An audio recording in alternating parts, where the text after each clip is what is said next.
તમારું બધાનું ફરી વખત હાર્દિક સ્વાગત છે। આજે આપણે ફરી વખત એક નવા અંદાજમાં પાછા મળ્યા છીએ। ધોરણ 10 ની અંદર આપણો પાઠ નંબર 2 જે ચાલે છે, ભારતનો સાંસ્કૃતિક વારસો, પરંપરાઓ, હસ્ત લલિત કલાઓ। તો ગયા લેક્ચરની અંદર આપણે ચર્ચા કરી હતી એ 21મી જૂન વિશે કે ભાઈ 21મી જૂન જે છે એને વિશ્વ યોગ દિવસ તરીકે ઉજવવામાં આવે છે। આના વિશે વાત કરી। શારીરિક વારસા વિશે અથવા તો એને કહેશું આપણે જૈવિક વારસો। તો માતા પિતા તરફથી મળતા જે લક્ષણો છે અથવા માતા પિતા જન્મતાની સાથે બાળકને માતા પિતા તરફથી જે લક્ષણો મળે એને આપણે કહીશું જૈવિક વારસો। તો એના વિશે ચર્ચા કરી। હવે આજે આપણે થોડાક આગળ ચાલવાના છીએ, પણ થોડુંક યાદ કરી લઈએ। 21મી જૂન વિશ્વ યોગ દિવસ ફરીને યાદ કરાવું છું। ત્યારબાદ આપણે માટી કામ કલા વિશે પણ આપણે અભ્યાસ કર્યો, અને માટી કલા જે છે માનવ જીવનથી એટલે કે માનવના જન્મથી મરણ સુધીની વિકાસ યાત્રા માટી કલા સાથે જોડાયેલી છે, એના વિશે આપણે અભ્યાસ કર્યો। મિત્રો, બીજી 2-3 બાબતો કે હંમેશા જીવનની અંદર આપણે ધારીએ એ પ્રમાણેનું જીવન જ આપણને મળે અથવા એ પ્રકારનું જ વાતાવરણ મળે એવું બનતું નથી। બધા જ લોકોના જીવનમાં નાની મોટી મુશ્કેલીઓ છે આવતી હોય છે। એ બધી મુશ્કેલીઓનો સામનો કરવાનો છે, અને એ મુશ્કેલીઓનો સામનો કરવાથી જ આપણું જીવન ટકી રહ્યું છે। એ ક્યારે આપણને ભૂલાવવું જોઈએ નહીં। હવે આજે બીજી બાબતો કે આપણે જે આજનો મુદ્દો લેવાના છીએ થોડોક અલગ અંદાજમાં લેવાના છીએ। થોડુંક પાછળ જે ઇમેજો આવે છે એની અંદર લખાણ પણ આ વખતે આપણે મૂકવાનો પ્રયત્ન કર્યો છે। થોડીક ક્ષતિઓ રહી જશે, પણ આપણે શીખવાનું છે। ચાલો હવે આપણા પોઈન્ટ ટુ મુદ્દા પર આવીએ। તો ભાઈ માણસ જે છે એને પ્રથમ તો એ માટી સાથે પોતાનું જીવન એ વ્યતીત કર્યું। પાણી ભરવા માટે કે પ્રવાહી ઘી, દહીં, દૂધ, છાશ ભરવા માટે પણ પ્રવાહી વાસણોનો ઉપયોગ માટીના વાસણોનો ઉપયોગ કર્યો। આ સિવાય ઘડા, કુલડી, કોડિયા આ તમામ વસ્તુઓ માટીમાંથી જ બનાવવામાં આવતી। તો માટી કામ કલા જે છે એ ભારતની એક આગવી ઓળખ છે। ત્યારબાદ કાચી અને પકવેલી માટી। તો પકવેલી માટીને આપણે કહીશું ટેરાકોટા, બરોબર। નાગાર્જુન, કોંડા અને બીજા અન્ય સ્થળોએથી મળેલા જે લાંગણજ મેં વાત કરી હતી મહેસાણા, તો એ બંને સ્થળોએથી મળેલા જે અવશેષો છે એ અવશેષો ઉપરથી કહી શકાય કે ભારત માટીકામ કલા એટલે કે પકવેલી માટી એનો ઉપયોગ પણ કરતો આવ્યો। ચાલો, તો આ 2-3 બાબતો મારે ખાસ ધ્યાન ઉપર મૂકવાની હતી। હવે આજે આપણે આગળ ચાલીએ, અને એની અંદર આપણો એક નવો ટોપિક છે વણાટ કલા। હવે પહેલા એક શબ્દ સમજો કે વણાટ એટલે શું? વણાટ એટલે વણવું। વણાટ એટલે શું થાય? વણવું। હવે અહીંયા રોટલી ભાખરી વણવાની વાત નથી, એની વાત નથી થતી। અહીંયા જે વાત થાય છે વણાટ કલા, તમે જોઈ શકો છો કે રૂની પૂણી। હવે રૂ છે, રૂ એટલે કપાસ, આપણે સાદી ભાષામાં એને કપાસ કહીએ છીએ કે કપાસના જીંડવા છે એમાંથી જે મળે એને આપણે કહીએ છીએ રૂ। તો રૂની પૂણીમાંથી તાંતણા ખેંચવા સાથે તેને વળ ચડાવી, રૂની પૂણીમાંથી તાંતણું ખેંચવાનું, એને વળ ચડાવે, પછી એકબીજાની પકડમાં જોડીને લાંબો દોરો તૈયાર કરવાની કળા છે। લાંબો દોરો તૈયાર થાય એ તૈયાર કરવાની કળાને કાતણ કહે છે। સમજાણું? ફરી વખત તમે આને પોઈન્ટ નોંધજો, પાછળ પણ એને આપણે મૂકવાનો પ્રયત્ન કર્યો છે।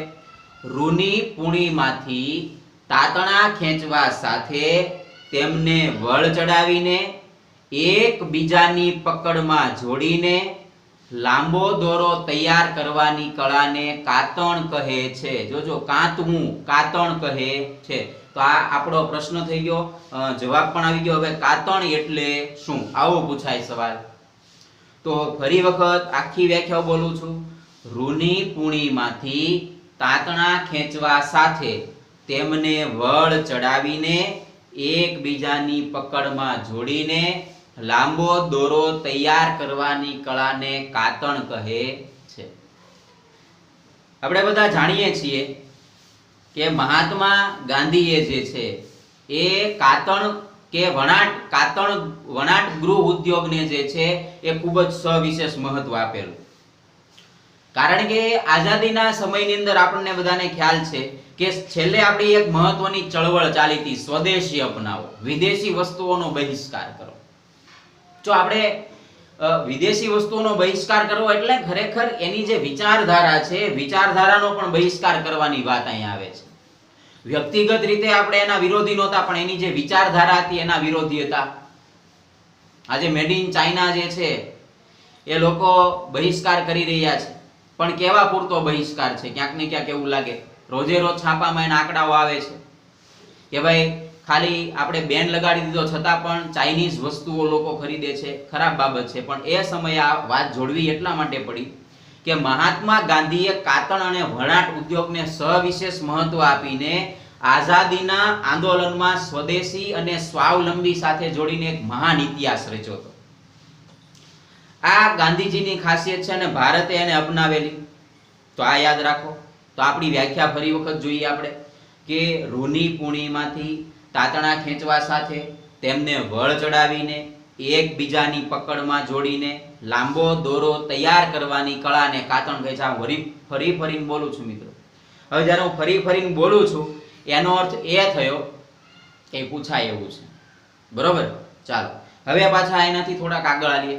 હવે શબ્દ જો નોંધજો, તમે પાઠ્યપુસ્તકમાં હારે રાખશો અથવા જોતા હશો, ન જો તો પણ ચાલે, તમે ખાલી એનો મુદ્દો નોંધ કરી લો કે ભાઈ વણાટ કલા પછી આપણો જે મહત્વનો મુદ્દો આવે છે એ છે હાથ વણાટ. હાથ વણાટ. હવે હાથ વણાટ એટલે હાથથી જ વણવું. વિચારો તમે, એની અંદર ઓછામાં ઓછા સાધનોનો ઉપયોગ કરીને હાથથી જે કાંઈ ડિઝાઇન્સ તૈયાર થાય મશીનના ઉપયોગ વગર, તો એને આપણે શું કહીશું? હાથ વણાટ. તો આપણે બધા જાણીએ છીએ કે ભાઈ ભારત જે છે એ પ્રાચીન સમયથી તે વસ્ત્ર વિદ્યા ક્ષેત્રે ખૂબ જાણીતું રહ્યું. બરોબર? અને તમે બધા જાણો છો કે મલમલનું કાપડ આવે તો ઢાકાની મલમલનો એક ટાંકો, ઢાકાની મલમલનો એક ટાંકો એક દિવાસળીની પેટીમાં સમાઈ જતો અથવા વીંટીમાંથી પસાર થઈ જતો. એટલું શુદ્ધ કાપડ આપણે બનાવી શકતા, અથવા તો એવી ભારતના કારીગરોની અંદર કુશળતા હતી. હવે વિચારવા જેવી વાત એ પણ આપણને થાય કે ભાઈ એ સમયની અંદર એટલી બધી મશીનરી નહોતી, છતાં પણ આપણે એટલું બધું સરસ મજાનું કાર્ય કરી શકતા. તો આપણી માટે એક નવાઈની વાત પણ છે અને આપણા માટે એક ગર્વની વાત પણ છે. બીજી બાબત જોઈએ તો કઈ આપણે નોંધતા જઈએ તો અહીંયા એક પ્રશ્ન પાછો આવી જાય કે આ ઢાકાની મલમલ વાળો તો કીધું, તો સમગ્ર ભારત અને કાશ્મીર સહિતમાં કાશ્મીરની અંદર બનતા ગાલીચા, એટલે કે કાશ્મીરનું આમ તો ભરતકામ પણ વખણાય, તો કાશ્મીરની અંદર બનતા ગાલીચા નોંધ કરજો. પાટણ આવ્યું ગુજરાતમાં. કાંજીવરમ અને બનારસી સાડીઓ, કાંજીવરમ સ્થળનું નામ છે, બનારસ એ પણ સ્થળનું નામ છે, એ સાડીઓ. એવી જ રીતે રાજસ્થાનની બાંધણી. હવે બાંધણી એટલે એક પ્રકારની સાડી જ છે, જો સમજો. પટોળું એક પ્રકારનું કાપડ કે એક પ્રકારની સાડી જ છે, સમજો. અને ગાલીચા શું છે તો કે ભાઈ આપણે કોઈ મહેમાન આવ્યું હોય તો નીચે પાથરવા માટે, અથવા ઘણી વખત મહેમાન ન આવ્યા તો પણ પાથરવા માટે એ ગાલીચા છે એ ખૂબ જ ઉપયોગી બને. ઘણી વખત શિયાળાની મોસમ હોય તો લાદી ખૂબ જ ઠંડી થઈ જાય, તો એનાથી બચવા માટે આપણે ગાલીચા પાથરતા હોઈએ છીએ. અને એમાં પણ અવનવી ભાત કે ડિઝાઇન્સ એ આપણને જોવા મળે. તો પાટણના પટોળા યાદ રાખજો, કાંજીવરમ અને બનારસી સાડી, રાજસ્થાનની બાંધણી અને કાશ્મીરી ભરત. તો આટલી વસ્તુ યાદ રાખીએ આપણે. તો આમાં સૌથી મહત્વનું એ થાય કે આપણા ગુજરાત રાજ્ય પાઠ્યપુસ્તક મંડળની અંદર મહત્વનો પ્રશ્ન અહીંથી પૂછાય કે ગુજરાતની અંદર કયો કાળ અથવા તો કોના શાસનકાળ દરમિયાન કલાનો સુવર્ણ યુગ કહેવાય? તો યાદ રાખજો, સોલંકી યુગ. બરોબર? તો ગુજરાતની અંદર પરિસ્થિતિ કેવી જો સાંભળજો કે ગુજરાતની અંદર જ્યારે સોલંકી યુગ શરૂ થયો, બરોબર છે, તમે બધા જ એને ઓળખો છો, ભીમદેવ સોલંકીને, સિદ્ધરાજ જયસિંહને. બરોબર. અને સિદ્ધરાજ જયસિંહના સમયની અંદર તો એ ઉન્નત સ્તરે પહોંચ્યું, બધા જાણો છો એમ. તો ગુજરાતની અંદર સોલંકી યુગના સોલંકી યુગ જે છે એના સુવર્ણકાળ દરમિયાન અનેક કારીગરો છે એ ગુજરાતની અંદર, કારીગરો કહેતા સાળવીઓ અથવા તો જેની પાસે એક ચોક્કસ પ્રકારની આવડત છે, ગુજરાતની અંદર આવીને વસ્યા. તો યાદ રાખજો કે ગુજરાતમાં કયા યુગની અંદર અનેક કારીગરો આવીને વસ્યા, તો સોલંકી કાળ દરમિયાન, યાદ રાખવાનું છે. તો અનેક કારીગરો આવીને વસ્યા અને એ પોતાની આવડત અને કૌશલ્યને કારણે એ સમયે પાટણની અંદર બનતા પટોળા, હવે ઘણાને એવું થાય કે પટોળા એટલે હાથમાં પહેરવાનું કાંઈક હશે, પગમાં પહેરવાનું, પણ મેં વચ્ચે જ કહી દીધું કે પટોળા એટલે એક પ્રકારનું કાપડ કે સાડી છે, જેના વિશે આપણે હજી વિવરણ કરીએ. બરોબર.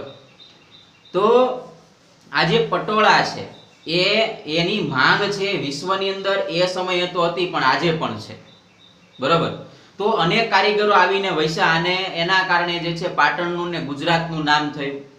અને એની પરથી ગુજરાતી ગીત પણ બન્યું, છેલ્લા જીરે મારી હાટુ પાટણથી પટોળા મોંઘા લાવજો. મોંઘું જ આવે, સસ્તું આવે નહીં.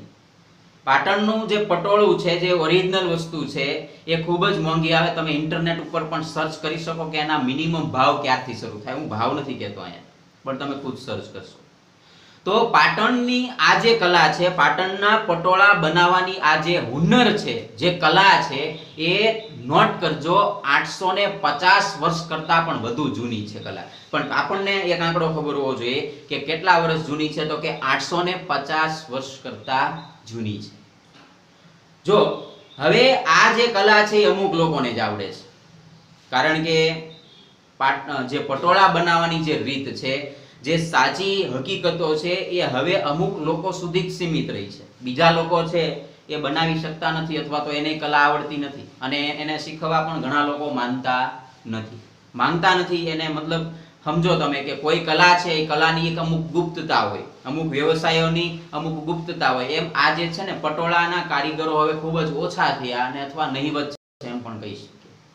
હવે વાત કરીએ પટોળા વિશે. તો પાટણના આ જે બનતા પટોળા છે એ એક પ્રકારનું રેશમી વસ્ત્ર છે, જેને આપણે કહીશું બેવડ ઇક્ત. બરોબર છે. વણાટ ઇક્ત એમ પણ કહેવાય, અથવા તો બેવડ ઇક્ત અથવા ઇક્ત વણાટ, એને પટોળા તરીકે ઓળખવામાં આવે. હવે એની ખાસિયત શું હોય કે ઈ જે રેશમી કાપડ છે, કાપડ ઉપર એટલું ભરત ભરેલું હોય, એવી ભાત પાડેલી હોય. ઈ જે ભાત પાડેલી હોય ઈ બે બાજુ બતાય, અથવા તો બંને બાજુ તમે ગમે એ સાઈડ પહેરો તો પણ ઈ ભાત કે ડિઝાઇન્સ છે, આપણે ભાત કરતા એને શું કહીએ, ડિઝાઇન. બરોબર. તો એ ડિઝાઇન છે બંને બાજુ દેખાય અને એને પહેરી શકાય. બીજું પટોળા વિશે એવું પણ કહેવાય છે, જો ખાસ યાદ રાખજો, આ બધું લખવું પડશે. પટોળાને ઘણા બધા વર્ષો સુધી જો પહેરવામાં આવે તો એનો રંગ પણ જતો નથી, એની ભાત પણ જતી નથી, એટલે એની ઉપરથી કહેવતો પણ બની. બરોબર. પડી પટોળે ભાત, ફાટે પણ ફીટે નહીં. એક વખત પટોળાની અંદર જે ડિઝાઇન પડી, જે ભાત પાડવામાં આવી, એ એક વખત પટોળા ઉપર પડી જાય પછી તરત ફાટતી નથી કે તરત જ તે જે છે અદ્રશ્ય કે દેખાતી બંધ થતી નથી, એમ પણ આપણે કહી શકીએ. બરોબર. તો આ પાટણ છે એ ગુજરાત રાજ્યની અંદર આવેલો જે જિલ્લો છે. મારા 10મા ધોરણવાળા મિત્રો જે છે એ ખાસ યાદ રાખ્યા. બરોબર. ઘણા લોકો એવું કહે તમે આટલું બધું બહુ લાંબુ ડીપમાં ન સમજાવો, પણ મિત્રો બધા લોકોને એની ખબર હોતી નથી ઘણી વખત. ચાલો, તો પાટણ જે છે એ ગુજરાતની અંદર જ આવેલું છે. તો આ પણ ખાસ યાદ રાખો, પટોળા તો એને બે બાજુ પહેરી શકાય એટલે એને પટોળા પણ કહેવાય છે. તો આ પટોળા વિશે આપણને આટલી હકીકતો માહિતી ખબર હોવી જોઈએ. અને પટોળા છે વર્ષો સુધી પહેરી શકાય છે એટલે એની કહેવત મળીને મેં તમને કહી. તો આ વાત થઈ વણાટ કલા અને હાથ વણાટ કલાની. હવે જે આપણે નેક્સ્ટ મુદ્દાની વાત કરવાના છીએ એ છે ભરત ગૂંથણ કલા. બરોબર. તો આપણે વાત કરતા હતા ભરત ગૂંથણ કલા વિશે. એના વિશે મેં કીધું, અહીંયા તમે બધી ઇમેજ છે એ જોઈ શકો છો. તો આપણે વણાટ કલા અને હાથ વણાટ એ બે વિશે અભ્યાસ કર્યો. હવે ભારતની જ એક એવી મહત્વની જે કલા છે એનું નામ છે ભરત ગૂંથણ કલા. હવે જો બે શબ્દો સમજો, ભરત અને ગૂંથણ. ભરત એટલે થાય ભરવું. કોઈ ડિઝાઇન છે, કોઈ ભૌમિતિક આકૃતિ છે, એ આકૃતિની અંદર કાચ, સ્ટોન, મોતી વગેરે જેવી વસ્તુઓ છે એને દોરાથી જે છે એને ભરવામાં આવે તો એને ભરત કલા કહેવાય. અને ગૂંથવું એટલે કોઈ દોરા વડે કે ઊનનો દોરો છે એના દ્વારા જે છે સોયની મદદથી ગૂંથવાનું કામ કરે. એટલે કે માની લો કે કોઈ કાચ છે તો એ કાચને ફરતે આખું જે છે એને ભરી દે તો એને શું કહેશું તો કે ભાઈ ગૂંથણ કલા તરીકે ઓળખવામાં આવે છે. તો આ બધી જે ઇમેજો છે એ ઇમેજો તમે જોવો છો એક પછી એક. તો અહીંયા બધી ઇમેજો છે ડિસ્પ્લે આજે આપણે કરી રહ્યા છીએ. હવે બીજી બાબત એક કહી દઉં કે હડપ્પા અને મોહેંજો-દડો જે છે એના ખોદકામ દરમિયાન અનેક જે એના એક ખોદકામ દરમિયાન ઘણી બધી મૂર્તિઓ મળી, ઘણા બધા પુતળાઓ મળ્યા. તો એના વસ્ત્રો ઉપર પણ ભરત ગૂંથણ કામ કરેલું જોવા મળે છે. તો એનો અર્થ એ થઈ ગયો કે તમે સમજો કે આ જે કલા છે આપણે જે વાત કરીએ છીએ ભરત ગૂંથણ કલા વિશે, તો એ કલા કાંઈ આજકાલનું આપણે શીખ્યા ને આજકાલનું આ કાર્ય કરીએ છીએ એવું છે નહીં, પરંતુ એ કલા તો વર્ષો જૂની છે, સદીઓ જૂની છે. તો આ એક ભારતની પરંપરા રહી છે. બીજું કે ભાઈ ભારતના જે સ્ત્રી પુરુષો અને બાળકોના જે વસ્ત્રો છે, ભારતના સ્ત્રી પુરુષો અને બાળકોના વસ્ત્રો ઉપર પણ ભરતકામ કરેલું જોવા મળે છે. તો સીધી વસ્તુ છે કે આપણી જે સંસ્કૃતિની દેન છે, આપણો જે વારસો છે એ વારસો સરસ છે અને એ વારસાએ જે છે કલાના ઉપાસક રહ્યા છે એમ પણ આપણે એને કહી શકીએ. બીજું કે સિંધુ સંસ્કૃતિના સમયે પણ સિંધ પ્રદેશ, સૌરાષ્ટ્ર અને કચ્છના સ્ત્રી પુરુષોના વસ્ત્રો ઉપર પણ ભરતકામ કરેલું જોવા મળે છે. તો એક સારી બાબત છે. આ ઉપરાંત ગુજરાતની અંદર જામનગર, જેતપુર, માંડવી અને તેના પર પરંપરાગત શૈલીવાળા હાથી, પૂતળીઓ, ચોપાટ, પક્ષીઓ, તમે જો આ ઇમેજની અંદર તમને બતાતું હોય તો તમે જોઈ શકો કે ભાઈ એમાં અલગ અલગ જે છે ડિઝાઇન્સ છે દોરેલી, પક્ષીઓ હોય, પછી સાદો કળશ હોય વગેરે પર સુંદર ડિઝાઇન માટે જાણીતા છે. કળશ એટલે શું તો કે ભાઈ એક તાંબાનો જે લોટો છે એની ઉપર જે છે આ મૂકેલું હોય તો એને આપણે શું કહીશું કળશ તરીકે, શ્રીફળ મૂકેલું હોય તો એને કળશ તરીકે આપણે એને ઓળખીએ છીએ.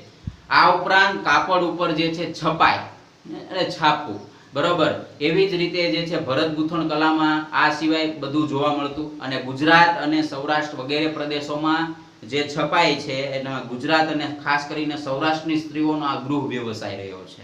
હવે આ સિવાય બીજી જે વસ્તુઓ જો આપણે ભરત ગૂંથણ કલામાં જોઈએ તો એવી જ રીતે ચંદરવા, પછી એવી જ રીતે આવશે શાખ તોરણ. તો જે આપણું બારણું હોય, મુખ્ય ડોર હોય, એ ડોરની બરોબર ઉપર જે છે એ લગાડેલું હોય એને શું કહેવાય શાખ તોરણ તરીકે ઓળખવામાં આવે. પછી એવી જ રીતે છે ચાકળા, પછી તકિયા, પછી ઓશિકા, બરોબર. તો એ બધા ઉપર અવનવી ભાત એટલે કે ડિઝાઇન્સ પણ આપણને જોવા મળે છે. તો આ બધી જે બાબતો છે, આ બધા જે ભરત ગૂંથણની કલા છે એક વિશેષ યોગદાન રહ્યું છે, બરોબર. તો આજે પણ એ પરંપરા જે છે ક્યાંક ને ક્યાંક આપણને જાળવી રાખેલી જોવા મળે છે. પારણા છે, ઓશિકા, તો એમાં અવનવી ભાત છે, અવનવી ડિઝાઇન છે. એ ડિઝાઇન જે છે એ પાડવામાં આપણી એક પરંપરાગત શૈલીને આપણે જાળવી રહ્યા છીએ. હજી પણ તમે સૌરાષ્ટ્ર, એવી જ રીતે અમુક જે આપણા જ રાજ્યના ગામડાઓની અંદર જાઓ તો દિવાળી પછી તરત જ બેસતું વર્ષ એટલે કે આપણું જે નવું વર્ષ થાય ગુજરાતના સંદર્ભમાં કહીએ તો આપણું જે નવું વર્ષ શરૂ થાય, આસો પછી સીધો આવશે કારતક માસ, બરાબર. તો એ નવું વર્ષ કહેવાય આપણે વિક્રમ સંવત પ્રમાણે જોઈએ તો, બરાબર. તો એ નવા વર્ષ પછી તમે બેસતા વર્ષમાં જાઓ તો ઘણા બધા ઘરોની અંદર આવા તોરણો છે એ બાંધેલા તમને જોવા મળે, ઘણા બધા ચાકળા જોવા મળે. તો આ બધી જે છે એ ઘર શણગારવાની કે સુશોભનની એક ચીજ વસ્તુઓ રહી, બરોબર. અને એની અંદર અવનવી પ્રદેશ વાઇઝ અલગ અલગ કોઈ કથા પણ એની અંદર અંકિત થયેલી હોય. જેમ કે મેં વાત કરી ચંદરવાની, બરોબર. તો ચંદરવો જે છે, ચંદરવો મેં ડિસ્પ્લે કર્યો છે. તો ચંદરવાની અંદર જે છે ને ખાસ કરીને ધાર્મિકતાને વધારે મૂલ્ય હોય. એની અંદર માતાજીની આખી આકૃતિ આપેલી હોય, એની અંદર એનું જે ખાસ કરીને એના પ્રત્યે જોડાયેલી કોઈ વાર્તા છે એની અંદર ચાલતી હોય, એનું જે વાહન હોય એ પણ એની અંદર આખું અંકિત કરેલું હોય, આખું છાપેલું હોય. તો એ ચંદરવાની એક આખી ઓળખ છે, બરોબર. તો એનું ધાર્મિક મૂલ્ય પણ વિશેષ રહ્યું છે. એવી જ રીતે કેટલીક જે કોમો છે એના કેડિયા, તો કેડિયો જે છે તો કેડિયા જે છે ને આખા ઘેરદાર હોય, બરોબર, એટલે ઉપરનો જે આખો ભાગ હોય તો એને કેડિયા તરીકે ઓળખવામાં આવે. પહેરવાનું સફેદ રંગનું વસ્ત્ર છે તો એને કેડિયા તરીકે ઓળખવામાં આવે. અને આ કેડિયા ઉપર પણ ઘણી વખત આવી અવનવી ભાત છે એ આપણને જોવા મળે છે. બીજી બાબત કે ભરત ગૂંથણથી શણગારેલા ધાબળા છે, એવી જ રીતે રજાઈ છે, એની ઉપર ભૌમિતિક વિવિધ આકૃતિઓ, ભૌમિતિક આકૃતિ અને ડિઝાઇન સાથેનું પ્રદાન જે છે એ ભરતકામ સાથે જોડાયેલું છે. તો એ આપણી આગવી વિશેષતા રહી છે. બીજી બાબત મિત્રો ખાસ નોંધજો, ખાસ યાદ રાખજો કે કચ્છના બન્ની વિસ્તારોમાં, જો કચ્છનો બન્ની વિસ્તાર, હવે એને કેમ બન્ની કહેવાય, તો જો વિચારો કે કચ્છ પ્રદેશ છે, એ કચ્છ પ્રદેશનો જે બન્ની ભાગ, હવે બન્ની ભાગ એટલા માટે કહેવાય કે ત્યાં બન્ની નામનું ઘાસ થાય છે. હવે ઈ જે ઘાસ છે એ ઘાસમાંથી તે લોકો, ત્યાંના રહેવાસીઓ છે, ગરમીથી બચવા માટે ભૂંગા બનાવે, એને ભૂંગા કહેવાય. હવે એની એક બનાવટ છે આખી ભૂંગાની, તમે કચ્છની અંદર જાઓ તો પણ જોવા મળે. હું ઇમેજ મૂકવાનો પ્રયત્ન કર્યો છે અહીંયા. તો કચ્છના જે ભૂંગા છે એની અંદર તમે જાઓ તો ત્યાં કચ્છની અંદર તાપમાન બહુ વધારે હોય અને ઉનાળા દરમિયાન તો તમે રહી ન શકો, સહન ન કરી શકો, એટલી બધી ગરમી થાય. તો એ ગરમીથી બચવા માટે કચ્છના લોકો શું કરે તો કે ભાઈ આ જે ઘાસ મળે છે આસપાસના વિસ્તારોમાં, જે બન્ની તરીકે ઓળખાય છે, એ ઘાસના જ ભૂંગા બનાવે. અને એની અંદર તમે જો બહાર ઉભા રહ્યો પછી ભૂંગાની અંદર જાઓ તો ઘણા બધા ડિગ્રી જે છે, 2-3-4 ડિગ્રીનો અંતર થઈ જાય કે આટલા બધા તાપમાનમાં ફેર પડી જાય. તો એ જે છે બન્ની વિસ્તાર કહેવાય કે જ્યાં બન્ની નામનું ઘાસ થાય છે. તો એ બન્ની વિસ્તારની અંદર એક કોમ રહે છે, એટલે લોકો રહે છે, જેને જત કહેવાય. તો જત કોમ જે છે એનું ભરત ગૂંથણ પણ એક આગવી વિશેષતા ધરાવે છે, બરોબર. તો ખાસ યાદ રાખજો કે કચ્છના કયા વિસ્તારના કઈ કોમનું ભરત ગૂંથણ છે એ જાણીતું છે. તો યાદ રાખજો કચ્છના બન્ની વિસ્તાર, કચ્છના બન્ની વિસ્તાર, જી આ ગુજરાતની જ વાત કરું છું, કચ્છના બન્ની વિસ્તારમાં જત જેવી કોમ, એટલે જત લોકો, આપણે કેમ અલગ અલગ જ્ઞાતિઓ છે, અલગ અલગ ધર્મ છે, તો એમ આ જત જેવા લોકો છે, જતની જે આખી જે જ્ઞાતિ છે, જત કોમ છે, એનું ભરત ગૂંથણ છે એ વખણાય છે, બરાબર. તો હવે પછી આપણે પાછો નેક્સ્ટ મુદ્દો લેવાના છીએ. ચર્મ ઉદ્યોગ ખૂબ જ મોસ્ટ આઈમ્પી છે. જો કે આ વણાટ કલા, હાથ વણાટ અને ભરત ગૂંથણ કલા ખૂબ જ મહત્વના ટોપિક છે. ચર્મ ઉદ્યોગ વિશે છે એ ચર્ચા કરતા હતા, બરાબર. તો ચર્મ ઉદ્યોગ વિશે આપણે એની માહિતી લઈએ તો ખાસ યાદ રાખજો, ચર્મ ઉદ્યોગ પૂછાય એવો છે. ભારતનો ચર્મ ઉદ્યોગ સમજાવો, આવો સવાલ હોય. ભારતનો ચર્મ ઉદ્યોગ સમજાવો, આવો જ્યારે સવાલ પૂછાય ત્યારે તમારે કાંઈ નહીં, તમારે આટલી વસ્તુ યાદ રાખવાની. પહેલા સમજો તો અહીંયા પહેલું જ લખી નાખવાનું, ચર્મ એટલે ચામડું. ઘણા વિદ્યાર્થીને આ જ ન ખબર હોય ચર્મ એટલે શું થાય, તો ચર્મ એટલે શું થશે, ચામડું. બીજો પોઈન્ટ, તો પ્રાચીન ભારતમાં મૃત્યુ પામેલા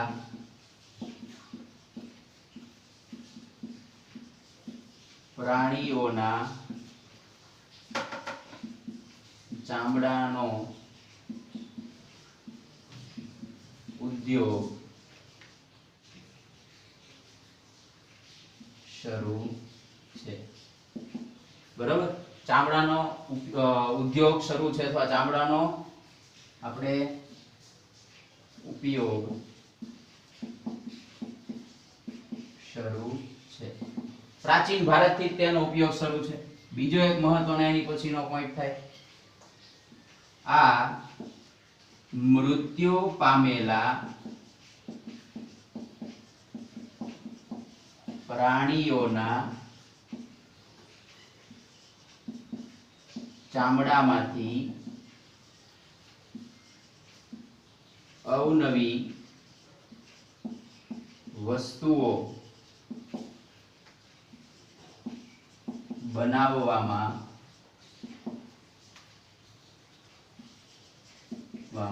આવતી, બરાબર.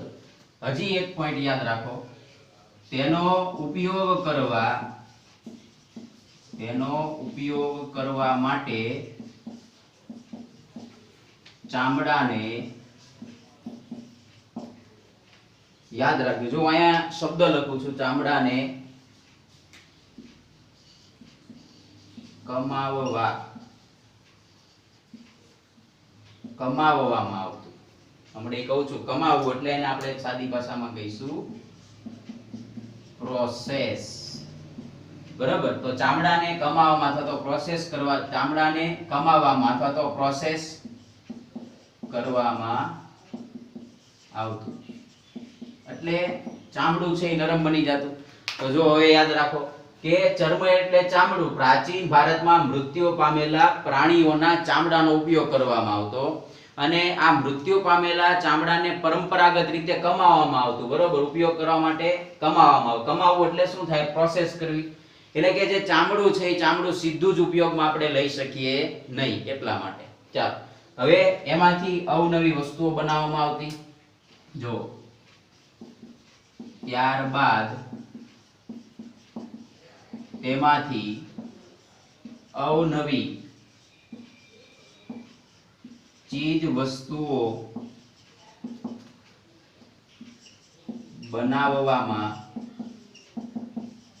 આવતી. જેમ કે પછી જો આ રીતે 3 ડોટ કરીને અહીંથી લખવાનું શરૂ કરો, સેજ વચ્ચેથી. તો કૂવામાંથી પાણી કાઢવા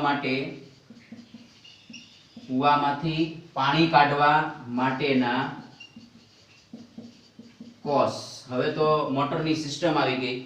અત્યારે તો મોટરથી પાણી કાઢે, પણ એક સમયની અંદર હજી પણ અમુક ગામડાઓની અંદર જે છે, જે લાઇટની વ્યવસ્થા નથી, ત્યાં પાણી કાઢવા માટેના કોષ એ અંદર ડૂબી જાય, એની હાથે વજનદાર હોય ને એમાં પાણી ભરાઈને પાછું છે ઓટોમેટિક બળદની સાથે જોડેલું, એટલે ઢોળાઈ જાય ક્યારાની અંદર, એટલે કોષ, એને કોષ તરીકે ઓળખવામાં આવે. એવી જ રીતે પાણીની મશકો. રણ વિસ્તારમાં તમે જાઓ તો તમને પાણીની મશકો છે એ જોવા મળે. આ સિવાય જોઈએ તો સંગીતના સાધનો જેવા કે, બરાબર, સંગીતના સાધનો જેવા કે ઢોલ, નગારા, ઢોલક, તબલા વગેરે બનાવવા માટે. બરોબર. એના માટે પણ આનો ઉપયોગ થતો ચામડાનો. આ સિવાય લુહારની ધમણો.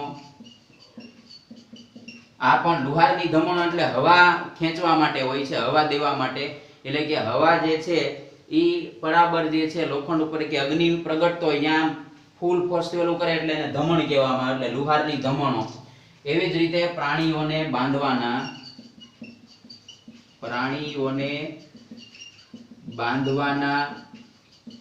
પટ્ટા. બરોબર છે. પ્રાણીઓને બાંધવાના પટ્ટા. એવી જ રીતે યુદ્ધમાં વપરાતી ઢાલ. બરોબર. યુદ્ધમાં વપરાતી એટલે તમને ખબર છે, બાહુબલી પિક્ચર બધાએ જોયું છે. તો ભાઈ તલવાર આમ કરે એટલે આમ આડું ધરી દે, જેથી કરીને ઘા છે એની ઉપર પડે, શરીરને નુકસાન કરે નહીં. તો એને ઢાલ તરીકે ઓળખવામાં આવે છે. બરાબર. એની પછી જોઈએ તો આ સિવાય બીજું શું બનાવવામાં આવે તો કે ભાઈ મોજડી. આ સિવાય મોજડી, પગરખા, પાકીટ, પટ્ટા, બરોબર, પહેરવાના પટ્ટા. એવી જ રીતે સાજ. બરોબર. પછી હું સમજાવું છું. સાજ પછી પલાણ.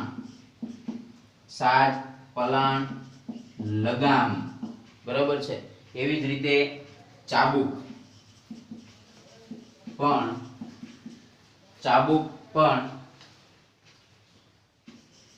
ચામડામાંથી બનાવવામાં આવતી. ચાલો મિત્રો, તો આ જે છે એનો જવાબ આખો પૂરો થઈ ગયો. બરોબર. આપણે હવે જોઈ શકીએ, સમજી શકીએ કે ચર્મ એટલે શું થાય તો કે ચામડું. પ્રાચીન ભારતની અંદર મૃત્યુ પામેલા જે પ્રાણીઓના ચામડાનો ઉપયોગ શરૂ છે અને એ ચામડામાંથી અવનવી વસ્તુઓ બનાવવામાં આવતી. આ બધી વસ્તુઓ મેં લખી તો એને પ્રોસેસ કરવામાં એટલે એને કમાવામાં આવતું. અને ત્યારબાદ એમાંથી અવનવી ચીજ વસ્તુ બનાવવામાં આવતી, જેમ કે પાણી કાઢવા માટેના કોષ મેં વાત કરી, પાણીની મશકો, જ્યાં રણ વિસ્તાર હોય ત્યાં પાણી છે જાજુ સમય ટકી રહે અથવા તો ગરમ ન થાય તો એ માટે પાણીની મશકો, સંગીતના સાધનો જેવા કે ઢોલ નગારા ઢોલક તબલા બધું તમે જોયેલું હોય, એની પર ચામડાનું આખું વરખ હોય, લુહારની ધમણો, પ્રાણીઓ બાંધવા માટેના પટ્ટાને યુદ્ધમાં વપરાતી ઢાલ. ખાસ સમજવાનું છે કે આ સિવાય મોજડી ભરત ગૂંથણ કરેલી, પગરખા એટલે પગમાં પહેરવાના, પાકીટ પટ્ટા આપણને ખબર પડે. હવે સાજ એટલે શું તો કે ઊંટ કે ઘોડા પર બેસવું હોય તો નકર ઈ બેસવા માટે જે છે ગાદી જેવું ત્યાં મૂકેલું એને સાજ કહેવાય. જો આપણે એની પર બેસીએ નકર નો સાજ મૂકેલી હોય તો વાગે, બરાબર, એના શરીરનો ઉપરનો ભાગ એટલે સાજ. પછી પલાણ, તો ચડવા માટે જે છે એ ઉપર ચડવા માટે એક ચામડાનું બનાવેલું હોય એને પલાણ તરીકે ઓળખવામાં. પછી લગામ અને ચાબુક. તો લગામથી શું થાય તો કે ભાઈ પ્રાણીઓને આપણે ડ્રાઈવ કરી શકીએ, આ બાજુ જવું છે આ બાજુ તમે એવી જોવ છો. અને ચાબુક જે છે પ્રાણીઓને એક ઈશારો દેવા માટે કે આ બાજુની આ બાજુ જવાનું છે. તો ઘણા લોકો એને એમ પણ કહે કે મારવા માટે, પણ ખરેખર મારવા માટે ન હોય, ઈશારો કરવા માટે હોય, બરોબર. તો આ જે છે ચામડાનો ઉદ્યોગ થયો, આનો તમે સ્ક્રીનશોટ પણ પાડી શકો, બરોબર. ચાલો હવે પછી મળશું નેક્સ્ટ લેક્ચરની અંદર.